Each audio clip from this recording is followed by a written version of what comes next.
and you see yourself in a dream job, right? The thing that just makes you smile. The thing that if you did that thing, that you would never stop smiling. If you think about that thing, it doesn't even seem realistic. It seems like you're just making up stuff. Like, what's the cost of actually landing that field, landing that career, that job that doesn't feel like a job, that job that you don't want to leave at 5 o'clock, that thing that you go to sleep and you dream about and you can't wait to get into the office the next day? Like, what's the cost of finding that, right? Is it worth $100,000 in debt? Maybe, right? It's leverage. I look at debt as leverage, right? That's how small ants can pick up big things. It's how, people can buy homes, right? And so I look at, going back to that idea of it's expensive. For one, it's not, because there's money that's being, just going by the wayside that people aren't taking advantage of. But for two, even if you end up having to pay, it's worth it. I met a cat on the train one day. This guy's named Nate Johnson. Nate's from Edison. It made me think about it. I was driving into Edison. Nate and I were on the train into New York. Nate was working at an insurance company. And we're just sitting next to each other on the train. And I start talking to him. I'm like, look, have you ever thought about going back to business school? And he gives me all the reasons why he wouldn't do it and not full time. He's like, well, I'm about to buy a house and I got a good job, blah, blah, blah. And I'm like, dude, apply. And he's like, I'm not gonna get in. He's telling me all the reasons why he shouldn't. And for whatever reason, Nate Johnson listened to me. He applied. Don't you know Nate Johnson got a full ride to NYU, a full ride to Wharton. He ended up going to Wharton. Today, Nate Johnson's working for a private equity fund where he takes money that professional athletes put up and they go out and buy companies. And when I see Nate Johnson now, every time I see him, the first thing he does is laugh. And he's like, man, I'm living a dream right now. Never would have happened if I hadn't run into you, if I hadn't taken that step of quitting my job and going back to business school. And who knew that I would have gotten it done for free? So, I'll tell you, everyone in this room would qualify for this money that's out there. You guys have great experience, great schools that you went to.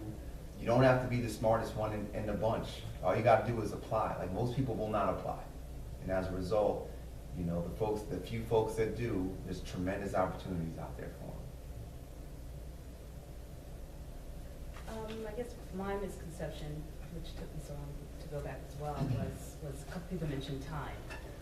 And I think, it also depends on, what's going on in your life. But the time, I tell you, it goes by so quickly.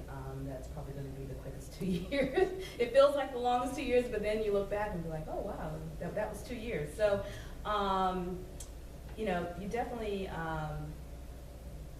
once you put your mind to something, you can do whatever you want to do, and that's basically what I had to do in order to make the time to go back. Are there any questions from the audience? Yeah. All right. Sure, go ahead. So what's the structure of an MBA program? Is it usually structured? For when I went to a technical degree, it was unstructured. It could take any amount of time. I looked at PhD programs that could take anywhere from 3 to 8+ years. So is it a defined how you go for exactly 2 years? You take classes. Is there a project you work on? Yeah. Well, yes. The short answer is yes. The long answer is yeah. Typically, they're cluster, and there's you go along in your various semesters, and it is a structure to it. And I had a project that I had to do, so in the last semester. Yeah, for us, we all started out in groups, and you pretty much graduate with the folks that you start with. Our first year, you had core classes that you had to take, and the second year was all electives. We had classes Monday through Thursday, no classes on Friday. And on Fridays, you're pretty much interviewing, you're taking people out for coffee. Being in New York was great. I used to keep a suit in my locker at school because we had companies every day of the week. We had companies, come in there to talk to you. So it's very, very structured. You find that everybody that you start with is pretty much you're going to finish with. Ironically, I always make the joke, they call it B school for a reason. I think it's hard to, flunk out a B school. You'll get B's, but you won't flunk out if you're putting forth the effort, you know what I mean? Because you're going through with a cohort. You know, like, I mean, on the part-time side, there's structure too. You know, like they try to give you, I imagine, a target date of when you'll finish, and they give you here's how many classes you gotta take, and it's gotta be at least these classes as well. But there's probably a little more flexibility not to stay on track, you know, because, you know, things come up, maybe you don't take a class one semester or something like that. Yeah, they give you, for part-time, they give you a track that you actually have to follow. And like I said, sometimes you can go all the way around. There's really no breaks at all. That's the difference between part-time, because you're trying to stay on track for a specific graduation date that you come in course with. Because they give you, just like with you going full-time, they try to give you a target date on when you're going to complete. So they kind of keep you on track.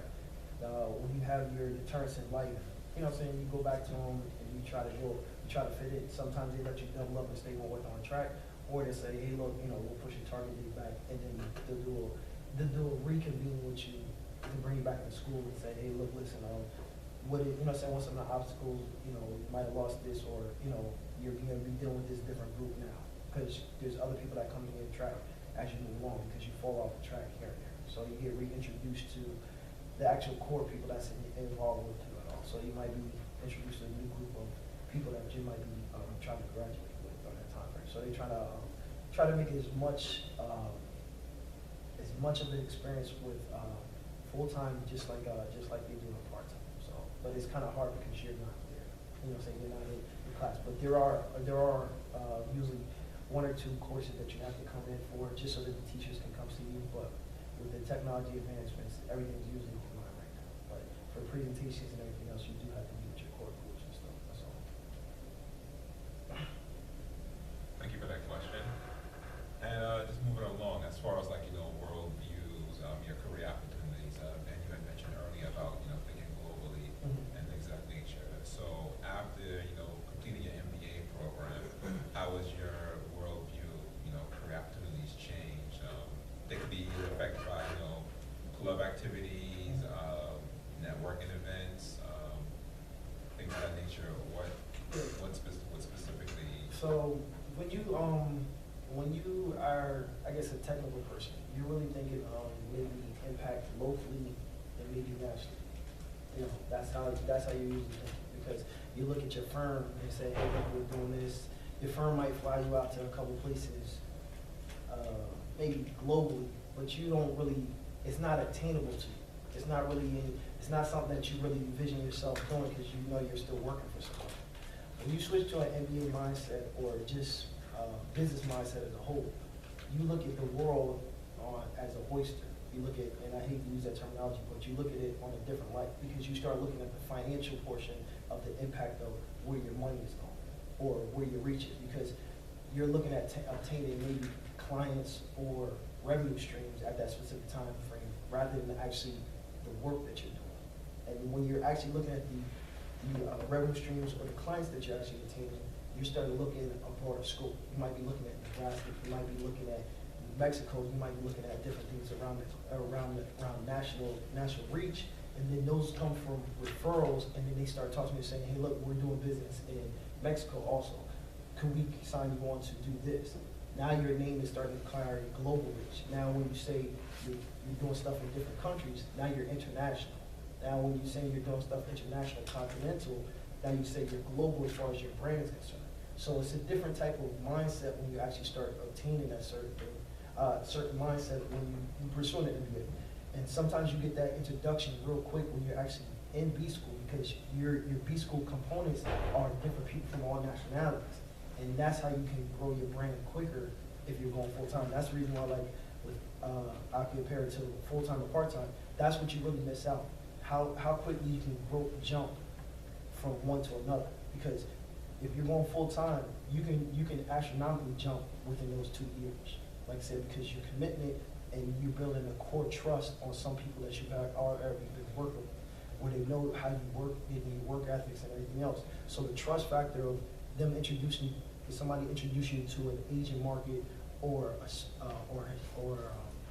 a Brazilian market or an Italian market, you might be working with those people, so you start understanding their culture a little bit more, because you're on the same playing field and they see how you work.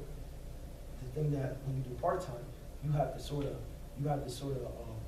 go out and attain that. You don't have that somewhat of a trust factor, so then your credentials start speaking for yourself afterwards.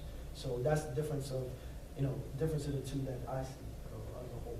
That's how your mindset changes a little bit. The question was just about your global perspective. Right, global perspective, changes in career before and after, mainly how, activities in, your MBA program affected it, like club activities. I know there are some opportunities to travel and study abroad when you're in an MBA program. Okay. So. Yeah, so I had a chance to do a lot while I was in business school. Like we went, as a group, we went to Brazil 1 year. I wish I had done more of it, to be honest. Like there were folks that, like I did that just on one spring break. You get, your winter break, you get two winter breaks, 2 spring breaks, you get your summer. I was already married at the time, but like folks who weren't, like they were in Thailand, they were in China, and these are, not just study abroad, but you could obviously study abroad at a lot of programs. These are just like, they call it doing business in DBI programs. Some people will call them drinking beer in different places, but you definitely had a chance to increase your worldview in B school. I also just had a chance to try a lot of different stuff. Like I was, fortunate to like just some of the stuff that I participated in. I was a finalist in the school's business plan competition, and I pulled out, which was kind of a punk move. But if I stayed in it, I would have had a chance to win like $50,000 in funding for my business. Other things, I was a consultant to nonprofit organizations. There was an initiative that paired us up with nonprofits. So my clients, while I was a business school student, had a youth employment agency out of Tampa, Florida, where it was a church that got together and said, we want to figure out innovative ways to help the community, but also bring in revenue. So they created a group where they were just, getting kids off the street, helping them find jobs at the local Target and charging a fee. Instead of giving someone $7 an hour, you pay $8. $1 goes to the church, $7 goes to the person. So I had a chance to be exposed to, a lot of different things. So it was consulting, it was the nonprofit sector, it was entrepreneurship. I was involved in the Black and Hispanic student organization, so I had a chance to, do interview MBA students and recruit. Other things we had a chance to do. Folks were doing stuff like I worked an internship, like during one of my little winter breaks with an accounting company. With a furniture company. And the reason I wanted to do that was the guy that came and spoke to my class. He was like, look, he came to speak to my entrepreneurship class, and he's like, I forget everything they're telling you in this class. My business plan was on one sheet of paper, and my company did $57 million last year. I was like, I want to work for that cat, right? And so you get exposed, man. Like one of my projects was to, I had to buy Rockefeller Center. We had to do all the cash flow modeling, all the financing, all the mortgages, like to figure out how to buy this thing. And ironically, the guy that taught the class used to own Rockefeller Center. Like literally his family owned Rockefeller Center. We had to figure out, and so there was just a tremendous number of just opportunities. And when you come out, your world is just bigger. Like you walk into a building and you think about, well, how much would it cost to buy this or to build it? How much could I lease this thing out for? You just start to think a little different, like where they source this exit sign from, and how could I make money off of it? And you just think more entrepreneurially. Like I run a company, I run an investment company. I started a bookkeeping company last year. It cost me $100 to start the company. I outsourced it. I got guys in India that are doing the books for companies here in the U.S. Bookkeepers in the U.S. cost $50 an hour on average. I'm paying these guys $6, $7 an hour, and then I'm charging $30, right? It's a global outsourced business, but like I wouldn't have thought about things like that or not for the way your mind gets opened up by being exposed to a lot of different things. Well, I was in a blended program, so we did not, have the opportunity from a global aspect. However, my class, we were pretty much senior or seasoned professionals, put it that way. And we had a lot of life experiences and business experiences, and I had a lot of global business experience as well. So from there, we were able to, I think it was more the networking piece, and being able to network together. We did a lot of case studies and just really just trying to bring the real world, from real world experiences into our engagement. So that's how it went. All right, so we'll move along to the next question, and we'll be talking about entrepreneurship. So we've already touched on it early in this discussion, but how do you best use your skills from the MBA program to launch your venture, to get that initial step, to get it going, to get it like off the ground? Any class in particular that stuck out to you and said, hey, yeah, that was really helpful in my entrepreneurship venture, or things of that nature? So, Allan? Yeah, I'll just say real quick, I've learned a lot about entrepreneurship. Not all of it was in the classroom. You know, like I took a trip one time to Atlanta, and I got a boot on my car. I parked in a parking lot. I got a boot on my car when I left. And the next day, I got another boot on my car. Now I'm like, yo, something's up. Call the number on the thing, and I'm like, I don't want to speak to the owner. Whoever owns this lot, somebody's got some explaining to do. And I'm like, I want to meet up with you. The guy comes and we meet up. And it's a brother. He's like, 39, 38 years old. And he owns this parking lot in the middle of Atlanta. And this parking lot was like a football field.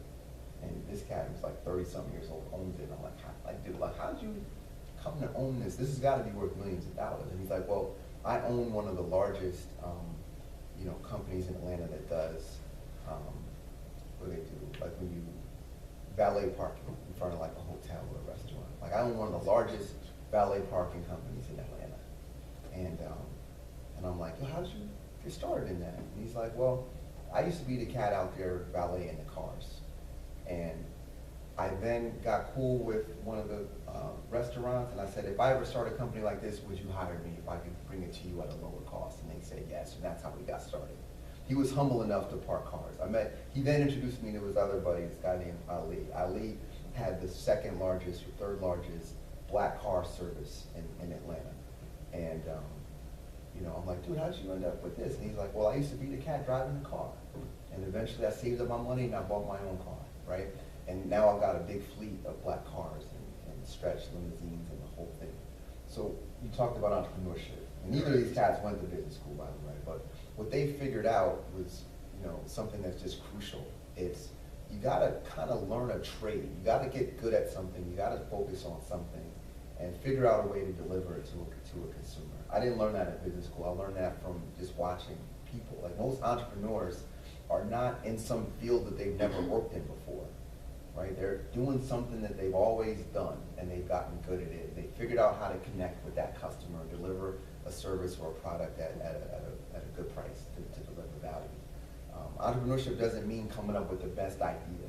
It's not something that's unique and has never been done before. It's not, a better mousetrap. It's not, this new app or technology that no one's ever seen before. Often it's doing the same thing that other folks are doing a little bit differently, doing a little bit better. And so the things I learned about entrepreneurship is it's just a lot easier than what you think, but it's harder than what you think because it requires some humility. It requires taking steps back. Sometimes it requires parking cars. Sometimes it requires, driving around, as a valet. But at the end of the day, the thing that you really need in business is just customers. You need people that are willing to pay you for a service, and they've got to be able to pay you at a price where you can make a profit. That's what I learned about entrepreneurship. I mean, I'm it's 2015 now. Last time I worked for a big company was Goldman Sachs in 2010. I quit my job in April of 2010. I've been able to support 3 kids and a wife without going back to a company based on what I learned in business school, based on my experience at Goldman, and really just, based on working hard and trying to figure out a way to keep this thing going. So that's what I've learned about entrepreneurship. Sonya, any thoughts on that? No, I but I'm not an entrepreneur. Or entrepreneurship, you can change it to like, entrepreneurship, That's true. entrepreneurship That's true. is always